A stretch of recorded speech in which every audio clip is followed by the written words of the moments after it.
Last week on Shipwrecked, the boys got the attention of a parsing plane with a flaming coconut shot on, Attention!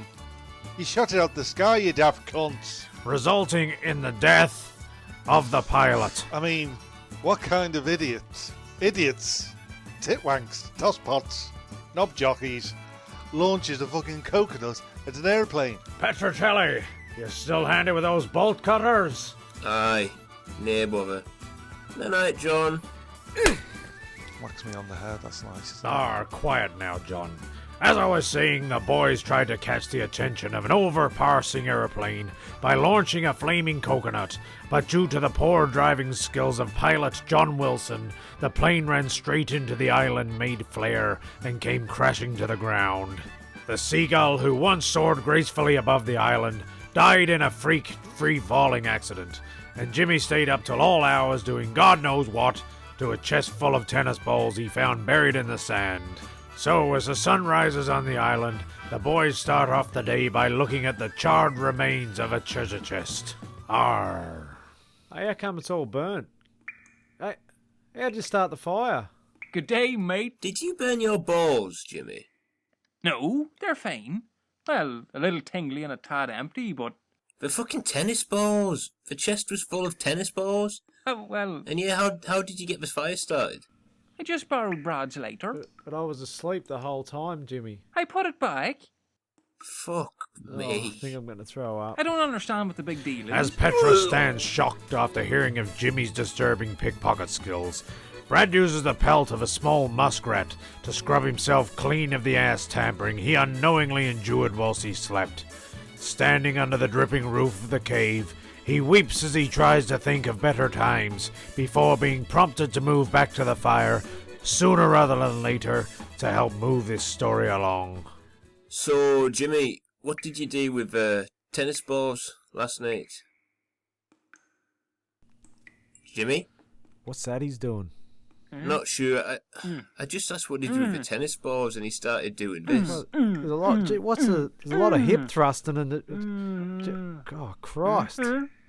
Jim, is his leg meant to be up that high? Fuck's sakes! Stop it, Jimmy! Oh, fuck that.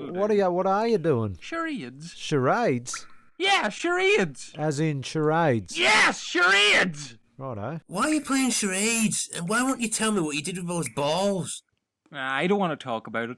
So what's all this then? I don't know, I just like charades. I thought it'd be fun. You know, like an explanation without words, good for morale, team bonding, bit of a game and all that. Okay then. My turn. What's this? Movie. It's a movie. 2 words. Oh, I love it. I love this. Rocky 4. You're good at this charades, Larker.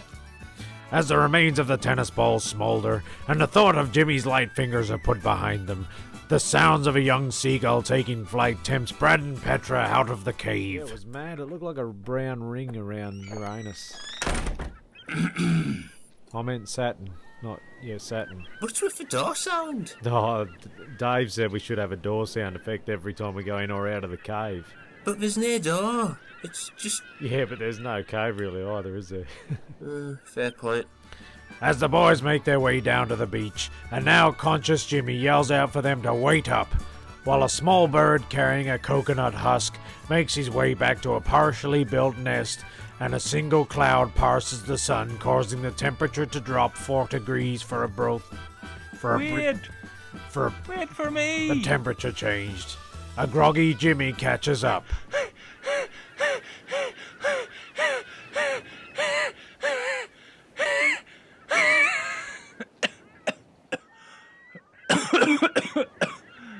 Do you want to build sandcastles? Do you want to build no thanks. All right then. What about a game of throwy stick? Throwy stick. That's what I thought he said. Throwy stick. Throwy stick. It's this really cool game that I invented when I was a kid. Trust me, it's hilarious. What's involved? Just throwing a stick? Yeah, and then you fetch it, and then you throw it again. And then you fetch it, and then you throw it again, and then... You fetch it, and and throw it again. again. And again. That's never making the Olympics. Not even for the Irish team. You really still play that? Mostly in the winter to keep warm. Until Papa burnt my stick. You ever thought of getting a dog? He burnt that too. What, the dog? No, Bobby! What? No, Bobby! Good dog, was he? Yeah, he was. Kinda looked like a goat, though. Was it a goat? Yes. Jesus. Quick! Look in the waves! There's some bloke riding a dolphin! As Jimmy's imagination involves a dolphin, reality points us in the more likely direction of a man riding a surfboard. The three stand with their hands blocking the sun as if they were saluting the closest character to Kelly Slater we could muster. I am saluting. You what? I am saluting. The sun doesn't bother me. I'm just impressed by his connection with a non-TMC creature. A dolphin? Surfboard. Yeah.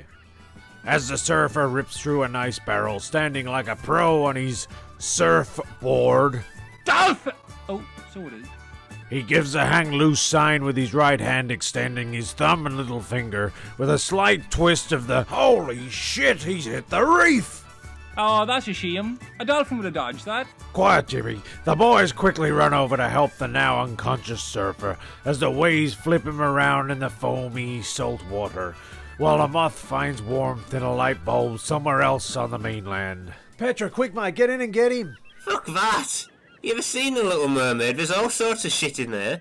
Once I dressed a fish up with half a doll in it, like a little mermaid. But the surfer was going to hit the reef regardless. Not if he had been riding a dolphin. He's a surfer. He rides a surfboard. It doesn't even resemble a dolphin. They both got fins, don't they? As luck would have it, the offshore breeze / incoming tide pushes the surfer onto the sand just before he drowns. He's not breathing. I don't see the point in surfing, to be honest. Somebody's going to have to give this asshole the kiss of life. Bloody hell, mate, you hardly know the bloke. To be fair, that is a bit gay, Jimmy. Predator. Fuck off. Determined to show the boys he's not just preying on them as they sleep, Jimmy jumps into action, catches a live pufferfish, presses its lips against the surface, and squeezes its sides like a tuneless piano accordion. Fucking hell, Jimmy, you've done it, mate. Whoa, dude. Fuck me.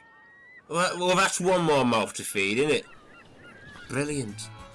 As Jimmy stands proud with hands on hips and chest puffed out like a pufferfish, the young sea eagle soaring above drops an unwelcome welcome note on Jim. As the surfer gets to his feet, a washed-up jellyfish tries with all his might to push the full weight of a surfboard from his armless gelatin body. You right, son?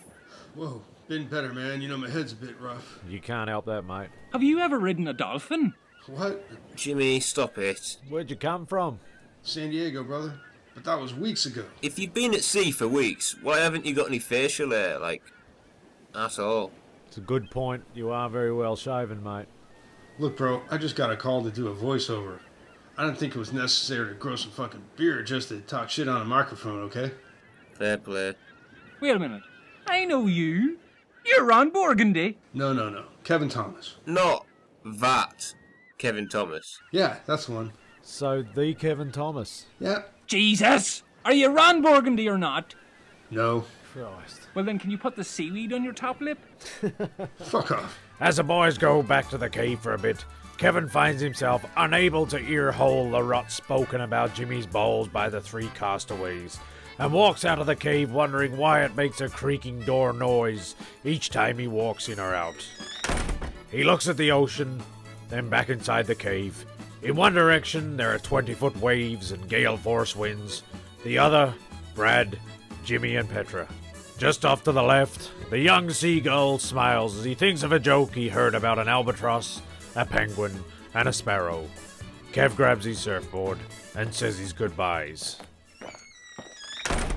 Okay, guys, I'm out of here. I'll send a boat to come and get you when I reach the mainland. You're leaving? Can two ride on that thing of yours, pal? Sorry, dude. Bye, Ron. It's Kevin. What? It's Kevin. His name's Kevin. Whatever. As a brave Kevin Thomas re-enters the ocean, the dead pilot unexpectedly pokes his head up from a shallow grave. Be careful, mate. It won't end well. It just won't end well. This island's fucking cursed. Get out of here while you can. Fucking John Wilson. Fuck. As Petra puts John to sleep once again, he uses a shovel one of the workers must have left to cover up the island's version of South Park's Kenny. Brad notices something hanging off the back of the surfboard. What's that thing hanging off the back of his surfboard? About half a dozen headless cave rats are tied on for Ron in case he gets hungry. Jesus wept. He's trolling a fucking shark bait. Stay classy, San Diego! Fucking hell.